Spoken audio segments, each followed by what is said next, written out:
This is Neil Druckmann. Other than being known as a complete beta male who chugs soy lattes every day, while his ponytail gets tugged by the local Tyrone, he was also responsible for flagging my channel years back. Some of you OGs of the channel might remember, but it wasn't that long ago when The Last of Us 2 came out. And I did what I usually do. I make fun of public property, and in this case, The Last of Us 2, for being a complete grotesque, subversive pile of horse dung. And this homeless looking bum didn't like it. No, he really didn't like it. So much so that he struck down my videos and almost shut down my whole channel. But as we know, there will never ever be a universe where a pathetic loser like this could take me down. Never. And ever since then, nothing but darkness and bad luck has been bestowed upon him. Those flags ended up going nowhere because they were bogus, moronic, and frivolous. This is their usual tactic, by the way. And when I say I don't just mean the usual,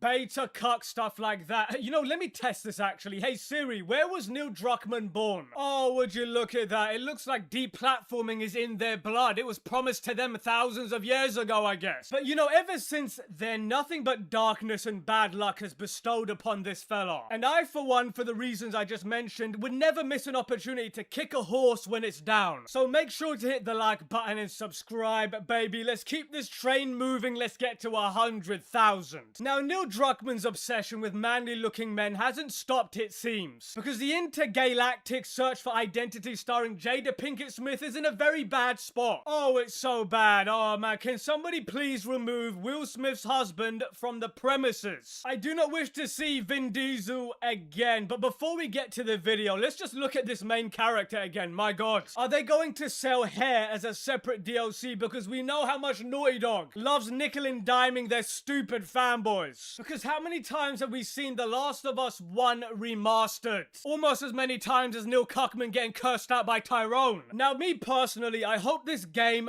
bombs. I hope it does terribly. The lead actress, who happens to be in The Last of Us TV show, which was horrible, and she's in this, she said that you guys are gonna love it. But the thing is, we already hate it so much. Because it's not only the stupid character design, it's the trite girl boss, yes queen. I hate everything, the snarky attitude that drives me nuts and everybody else nuts. If you're going to try and pull off a character like that, you have to make her likable. And what's funny about that is when she was released, when the trailer came out with her on it, the new to dog Naughty Dog came out and said, we're just gonna turn off the comments. And you know what's funny? Everybody was like, you know what? We're just gonna turn the sales off and watch this thing die on the table. But you know what they say? The bigger the budget, the harder the layoffs. We just saw it with Bungie a few days ago. And you know what? Sony should change the title of Intergalactic, the Heretic Prophet to The Last Game from Us. Because I foresee when the dumpster fire of this game comes out, Neil Druckmann is just gonna get a golden parachute and retire. And Sony is gonna be like, we spent over $100 million on a AAA slop that nobody asked for. I wonder why it's gonna fail. And the thing is, listen, I'm not complaining. As the kids say, let them cook. Never interrupt your enemy when they're about to make a mistake. Sony is realizing that throwing money at a stinky pile of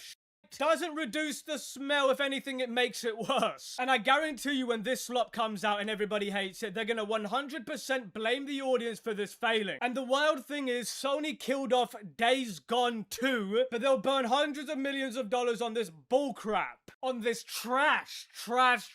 See, friendly reminder, the male feminist known as Neil Druckmann took the job from a woman that was way more competent than him. And her name is Amy Hennig. She's a queen, she is a talented auteur, and she had the rug pulled from under her from that creep. Amy Hennig was the best part of Naughty Dog, and when she left, it was over. It's clear that Amy Hennig and Bruce Straley were the true talent of Naughty Dog. And when the pink reins were handed over to Neil Druckmann, it turned Naughty Dog into a complete joke. Now, Sony reportedly unhappy with Naughty Dog for the lack of new games this generation. Naughty Dog is one of Sony's biggest and most trusted in-house allies. It has delivered humongous hits over the years with franchises like Uncharted and The Last of Us. However, the studio has been rather sluggish as of late. For context, its last new game that wasn't a remake or remaster was The Last of Us Part 2, released in 2020. A new report reveals that Sony is now angry with Naughty Dog for the lack of new games in the PS5 generation. I'll tell you why it's happening, Sony. The developers of Intergalactic probably work 2 days out of the week, so it doesn't surprise me that this dumpster juice is probably going to take 10 years to come out. Why it matters. In hindsight, one could take it as a positive sign that the studio is taking its time to deliver the best experience. That's definitely not it. What are you smoking, buddy? But it makes this last new release over 7 years old, which is an alarming slow pace. Listen to me, at this point, Sony has like 2 options right now. They can keep doing what they're doing, keep pumping endless amounts of money, even though it's adding absolutely zero value, and we all know it's going to fail, crash, and burn. Or they could just give up and admit they screwed up, and we all know which one they're gonna go for. Because if we look at their history, like Concord, they don't care. In a Blue Sky post, a person commented on Jason Shrieker, and I call him that because he looks like a fat rat, Bungie article stating that Sony has let Naughty Dog spend years and massive budgets developing new games that doesn't seem to have any issues with it. To which Shrieker replied that they definitely have an issue. Of course they do, with how the situation is at the studio. They are currently developing their new IP, Intergalactic, the Heretic Prophet, and we still don't have a release window. Yeah, you're gonna be waiting some time. Just think about Marathon for a second, the game that just came out from Sony. It's a Sony first party that was just released, and the Bungie employees who worked on that are currently putting fries in our bags. We're talking hundreds and thousands of people getting laid off, and at this point, I don't see Bungie being a studio within the next few years. They deserve exactly what they get. Another example of go woke, go broke, I guess, I don't know. Because Bungie was never worth the $3.6 billion that Sony paid. And now the chickens are coming home to roost. It wasn't a question of if, it was a question of when. And in my opinion, Sony needs to lay off whoever came up with that estimation of $3.6 billion. Because that was really, really stupid. It's actually depressing what's happening to Bungie. Because I actually like their games. I loved Halo. I loved Destiny 1. So it's like seeing your childhood hero end up becoming a cripple who can hardly walk, sitting in an alley smoking. When you look at Destiny 2, not only is Destiny 2 gone, but there's also no hope for Destiny 3 either. Marathon really did kill more than one game because Concord was just the beginning. Anyway, back to this slop. The game was first revealed at the Game Awards 2024 and has never recovered. Okay, I just added that part. And since then, the studio has been quiet about it, and there are rumors that it's probably a couple of years away, which means it might even skip the PS5. Neil Druckmann is probably sitting back saying, you're gonna eat whatever slop I give you, and you're going to wait, and you're going to like it. I'm a gaming god. I think I'm Kojima. Yeah, that's right. I'm the West's answer to Kojima, and everybody needs to worship the air that I fought out of my arse. See, the thing is, you're nowhere near as talented as Kojima, buddy. You could only dream. It's a bad look for a studio that Sony is so heavily reliant on. This means that the only games from Naughty Dog that the PS5 generation will probably be the remakes or remasters of his older games, and that is just pathetic.